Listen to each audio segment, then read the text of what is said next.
Como é que o senhor avalia a vitória ontem, ou a derrota, a vitória da Câmara ou a derrota do governo, melhor dizendo, nesse projeto do marco temporal, que é um projeto que, inclusive, está sob apreciação lá do Supremo Tribunal Federal. O senhor avalia que no Senado esse projeto terá uma votação rápida? Como é que será essa questão do Supremo? Porque lá é um julgamento também de repercussão geral, pode interferir diretamente nesse projeto de lei que vocês acabaram de aprovar na Câmara. Olha, Cláudio, primeiro eu queria dizer o seguinte, antes de falar dessa questão do Supremo, eu queria falar dois pontos. O primeiro deles é que foi um erro imenso, do ponto de vista político do governo, se imiscuir nesse debate. Não é possível que o governo não aprenda que todas as vezes que o governo entrar numa disputa no Congresso por uma questão ideológica com esse parlamento que está aí, o governo será derrotado. Será derrotado. Eu digo por mim, eu tenho toda a boa vontade de ajudar o governo, toda a boa vontade, independente de qualquer coisa, sem nenhuma moeda de troca. Tenho toda a boa vontade de ajudar o governo nas questões que forem para destravar a economia, para permitir que o Brasil cresça, para permitir que a gente tenha, de fato, uma melhoria da nossa economia, enfim, nas pautas positivas. Agora, a chance do governo ter o meu voto em uma questão ideológica é zero. E o governo tem se envolvido permanentemente com isso. Você veja, é a questão da tentativa de voltar atrás em privatizações que já foram aprovadas na Câmara dos Deputados, como a da Eletrobras, como a questão do marco do saneamento, que nós tivemos que votar lá um PDL desfazendo um decreto governamental. É essa tentativa de recolocar esse famigerado imposto sindical que nós já acabamos lá atrás, essa questão de apoio ao MST, esse movimento que tem um traço de fora da lei, realmente, através de invasões espúrias que maltratam a economia brasileira. Todas essas questões ideológicas que forem postas, eu não tenho dúvida que o governo será derrotado. Acha que o senhor avalia que essa derrota de ontem foi em função disso? Não tenho dúvida. O marco temporal é uma questão que o Brasil deseja. Para a Câmara, e o placar mostrou isso com muita clareza. Você veja, eu estava comentando com você antes de começar essa entrevista, eu estou na Câmara dos Deputados há 13 anos. Você acompanha também Brasília há muito tempo. E a gente já viu o governo perder. Já viu perder por 5, por 10 votos. Agora, perder por 150 votos de diferença, como foi ontem, mostra claramente que não há como enfrentar uma situação dessa. Ou seja, o Congresso Nacional ele tem um posicionamento a favor do tema que trata o PL 490. E aí eu vou para o segundo tema que eu quero falar nesse assunto, para o segundo ponto que eu quero falar nesse assunto, que é justamente o mérito do PL 490. O que é o PL 490? Ele cria um marco temporal.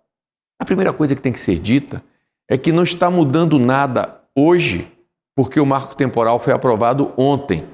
O marco temporal existe no Brasil desde 2009. De 2009. Em 2009, durante o julgamento da querela jurídica referente à demarcação da reserva indígena de Raposa Terra do Sol, naquele momento, o então ministro do Supremo Tribunal Federal, Aires Brito, deu uma decisão em que ele criava o marco temporal. O que é o marco temporal? Na Constituição está escrito que os povos indígenas, os povos originários que tradicionalmente ocupam uma determinada terra, têm direito a essa terra para que sejam demarcadas reservas indígenas. Estavam desde... Mas a Constituição não fala a data, fala em tradicional. Então, o que é tradicional? É 5 anos, é 50 anos, é 100 anos, é 200... Tem até quem ache que tradicional é sempre porque essa é a terra do indigenato, que acha que eu, você e outros brasileiros que não somos indígenas não valemos nada. E a terra, o território brasileiro é dos índios e eles têm todos os direitos sobre isso. É um absurdo, é o desconhecimento, é a desconsideração de um processo histórico de meio milênio, que é a vida do Brasil. Então isso é um absurdo, né? Isso é um despautério. Aí teríamos que devolver teríamos que devolver o Brasil aos índios. Né? Eu, por exemplo, que não sei nem para onde é que eu iria, né? Porque todos nós temos sangue negro, temos sangue europeu, temos sangue indígena, então a gente iria para... Mas, enfim, o marco temporal, portanto, foi uma posição apresentada na decisão de Raposa Terra do Sol em 2009 pelo ministro Aires Brito, que diz o seguinte, olha, tradicional significa aquele que estava na terra na hora da promulgação da Constituição, ou antes disso, mas que naquele dia, 5 de outubro de 88, tinha que estar de posse da terra. Se estava ali há 1 ano, há 5 anos, há 20 anos, não importa. O marco temporal que ele estabeleceu foi esse, porque tinha que ter um marco temporal. E foi acertada a decisão dele, porque essa norma que diz que os povos originários têm direito à terra desde que haja uma ocupação tradicional, ele passou a existir com a Constituição de 88. Então, nada mais justo que se considere que o marco temporal é a promulgação da Constituição. Isso vale no Brasil desde 2009. Desde 2009, a regra é essa, é assim que tem sido. Portanto, quando se diz hoje que nós estamos mudando a lei, que nós estamos criando uma realidade nova, que não vai ter mais demarcação indígena, tudo isso não passa de uma grande mentira de narrativa, de fake news da esquerda, que na verdade quer transformar a luta dos povos indígenas em uma luta ideológica. Então nós estamos, na verdade, transformando em lei o que já é há muito tempo uma decisão do Supremo e que vem mantendo essa questão do marco temporal. Quando chegou agora, o ministro Fachin deu uma decisão tentando mudar essa realidade e tentando dar repercussão geral a isso, de uma questão de terras indígenas no estado de Santa Catarina. E marcou a votação para o dia 7 de junho. Lá está empatado um voto do Fachin a favor do fim do marco temporal, um voto de outro ministro contra o Fachin, mantendo o marco temporal. Nunes Marques. Do ministro Marques. Pois é. Acontece que, nesse momento, a Câmara dos Deputados resolveu dar um passo adiante e sinalizar para o Supremo Tribunal Federal que ele não deve legislar. Porque cada qual no seu cada qual. Claro. Cada qual no seu quadrado. Já está acontecendo em outros temas, né? O próprio PL das fake news também era um tema que estava lá. Exatamente. É aquela história do sujeito que... Deixa eu lhe interromper só para... justamente disso, que isso tem tudo a ver com o que a gente tem acompanhado aqui no noticiário diário em Brasília, né? Que é um poder se miscuindo no outro e a confusão institucional que isso causa. Quando a Câmara, quando o Senado, quando o Congresso Nacional se posiciona e faz o seu papel, naturalmente isso tende, ou deveria, dar conforto institucional ao Judiciário, ao Supremo, ao próprio Executivo, né, para você ter o respeito ali da autonomia de cada um dos poderes, da independência de cada um dos poderes. Mas a gente tem uma tendência de, quando a vertente que perde no Congresso, ela recorre ao Supremo, puxando o Supremo, às vezes, para uma briga que ele nem gostaria de travar. Isso precisa acabar também, deputado. Eu concordo, mas isso vai da consciência de cada partido. Infelizmente, tem alguns partidos que não respeitam a decisão da maioria e querem sempre judicializar as decisões políticas adotadas pela maioria do Congresso Nacional. Então, tem um partido político que toda semana entra com 2, 3 representações no Supremo contra decisões da maioria do plenário da Câmara, apenas com o propósito de fazer política. Na verdade, eles querem, de uma maneira autoritária, submeter o parlamento ao judiciário. Isso é um absurdo. Submeter as decisões que são contrárias a eles. Que são contrárias a eles, exatamente. Quando eles ganham, tudo bem. Quando eles perdem, tem que aí tá recorrer. Errado. Neste caso específico do marco temporal, eu vi que o presidente da Câmara, Arthur Lira, conversou com o STF, conversou com o Senado, com as lideranças partidárias, com Moraes, com Pacheco, justamente para que haja esse equilíbrio, haja esse entendimento. O senhor que teve reunião recente com o Pacheco, também esteve aí com o Arthur Lira, não sei se teve a oportunidade de conversar com o ministro do Supremo. Como é que o que o senhor espera que aconteça? Porque já está marcado esse julgamento no Supremo para tratar dessa questão do marco temporal já para o dia 7, não é isso? 7 de junho agora. E talvez não dê tempo do Senado tramitar esse PL lá. Ou o senhor tem uma perspectiva diferente? Dá essa sensibilidade aí de o que está rolando nos bastidores para o nosso espectador, por favor. Olha, Cláudio, esse projeto ele foi apresentado na Câmara dos Deputados há 16 anos atrás. E ele já deveria ter sido aprovado há muito tempo. Passou por algumas comissões, quando chegou há 2 anos atrás, em 2021, eu assumi a relatoria na Comissão de Constituição e Justiça, apresentei o nosso parecer e foi aprovado o nosso parecer. Em 2021. De lá para cá, começou essa luta daqueles que defendem o projeto para que ele fosse levado a plenário. E demorou 2 anos, mas chegou no plenário. É preciso que a gente compreenda que as decisões democráticas em temas espinhosos, difíceis, como é o caso do marco temporal, elas não acontecem de um dia para a noite. Não é como no Supremo Tribunal Federal, que são ali poucos membros, se bota aquela votação e os ministros decidem ali, cada um dá o seu voto. Não é assim. Até porque o voto do ministro do Supremo é um voto objetivo, fundado em uma teoria, uma tese jurídica. No parlamento há a dificuldade política, há o controverso político, que é absolutamente natural. Sim. Então, o ritmo do Congresso Nacional formular uma lei é muito mais lento do que o ritmo que o Supremo Tribunal Federal tem para tomar uma decisão jurídica. Entretanto, a democracia ela é um patrimônio nacional e nós temos que ter muita responsabilidade para cuidar dela. E existem regras não escritas no sistema democrático que têm que ser sempre observadas. Nós vivemos em um Estado democrático de direito. Dentro desse Estado democrático de direito existem 3 poderes que têm que viver em uma condição de independência e harmonia, ou de interdependência e harmonia, né? Então, nós precisamos saber conviver. E outra regra não escrita da democracia é você usar o seu poder com ponderação, com limitação. Você tem que ter bom senso, cada poder tem que ter bom senso no exercício do seu poder.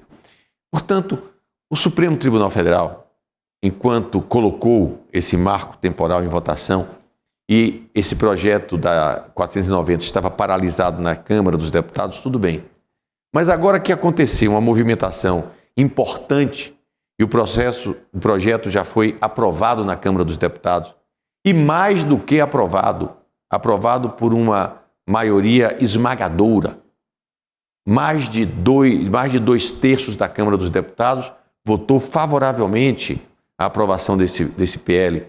É razoável que o Supremo Tribunal Federal se abstenha de dar prosseguimento a um julgamento, sobretudo para dar a esse julgamento uma repercussão geral. Sobretudo para dar esse... Você espera que ele tenha o bom senso de adiar esse julgamento. De adiar isso, de parar e esperar que o Senado da República se posicione. Deputado, para a gente encerrar, o senhor, como presidente da Comissão Parlamentar de Inquérito, a Comissão Mista, CPMI, do 8 de janeiro, tem aí a responsabilidade de conduzir esses trabalhos. É uma CPMI, é uma investigação que ela para a sua instalação já vem criando um desgaste político enorme, aí, um enfrentamento enorme do governo com a oposição. O senhor esteve hoje com o Pacheco para tratar de questões técnicas da instalação. Qual a sua expectativa aí? Plano de trabalho, amanhã nós teremos aí a primeira sessão já para votação, análise e votação do plano de trabalho. O que o senhor pode nos antecipar aqui sobre esses trabalhos da CPI? Qual vai ser o tamanho desse corpo técnico que vai apoiar essas investigações? Como é que vai ser o roteiro de audiências, né, de oitivas? Porque a gente também teve a informação de que o governo queria que vocês se reunissem apenas uma vez por semana. Quer dizer, seria uma estratégia de obstrução dos trabalhos da CPMI, porque não tem como você investigar algo tão complexo, ouvir tanta gente, pedir diligências, analisar documentos, né, imagens e fazer todo o trabalho com apenas uma audiência ou uma sessão por semana. O que o senhor pode já antecipar para a gente? Como é que será o encaminhamento dessa investigação?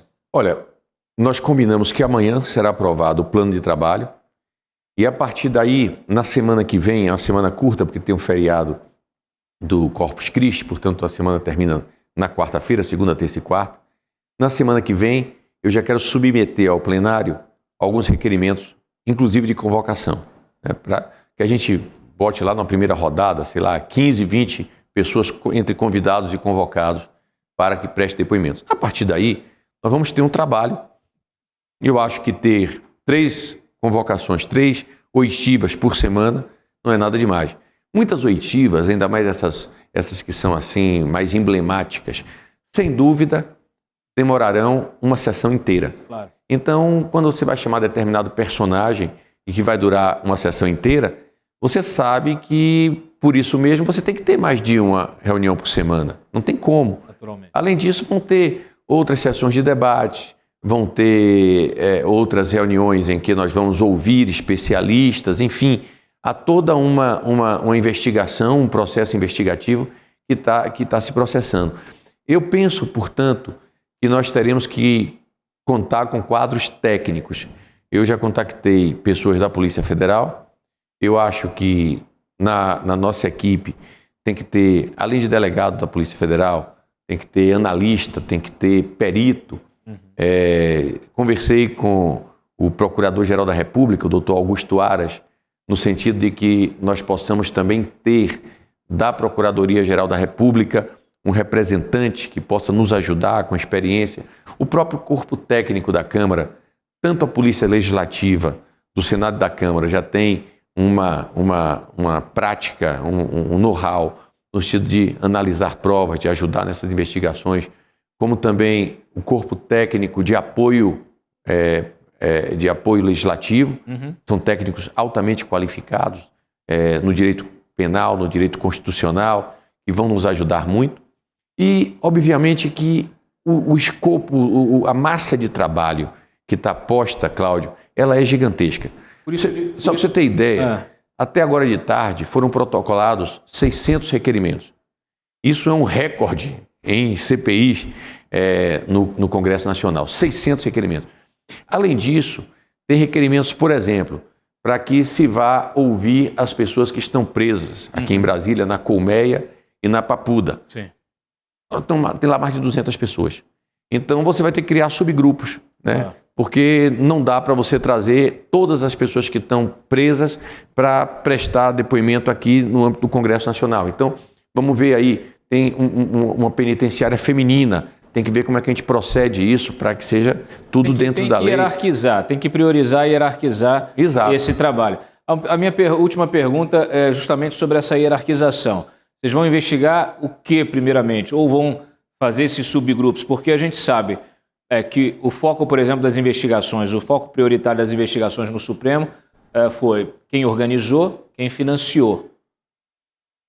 E aí, por último, quem se omitiu. O quem se omitiu, a gente ainda espera que essa investigação ainda se dê de uma forma mais contundente, que eu imagino que seja também a vontade da oposição. Essas investigações, essas frentes, elas serão tocadas por subgrupos ao mesmo tempo?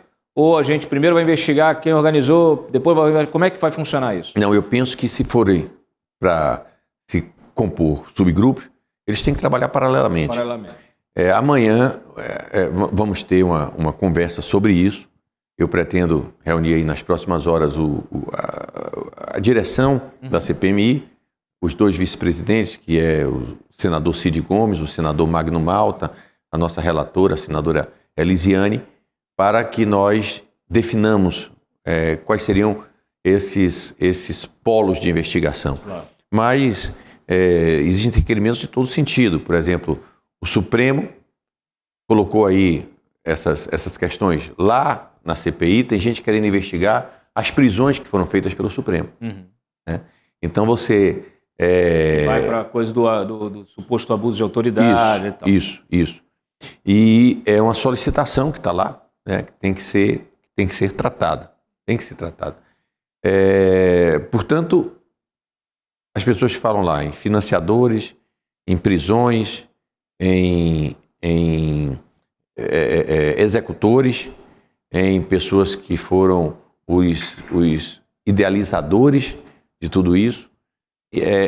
há várias requisições de investigação. Então nós temos que dividir isso em grupos e vamos iniciar essas investigações paralelamente. Não tem por que esperar que se trate de pessoas que foram financiadores para depois começar a investigar como é que foi o assunto de quem idealizou e por aí afora. Claro.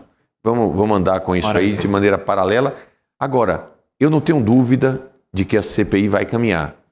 Eu posso assegurar a você com toda tranquilidade. Não permitirei de maneira nenhuma que isso descambe para a perseguição política a quem quer que seja.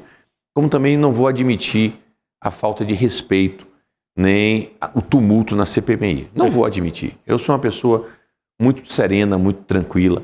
A gente teve, por exemplo, sabe, na legislatura passada, eu fui presidente na legislatura, no ano passado, em 2022, eu era presidente da CCJ, e quando eu cheguei lá estava uma briga terrível, e conseguimos apaziguar, as coisas avançaram, com respeito a todo mundo. Tem que ficar com o botãozinho do microfone cortado ali.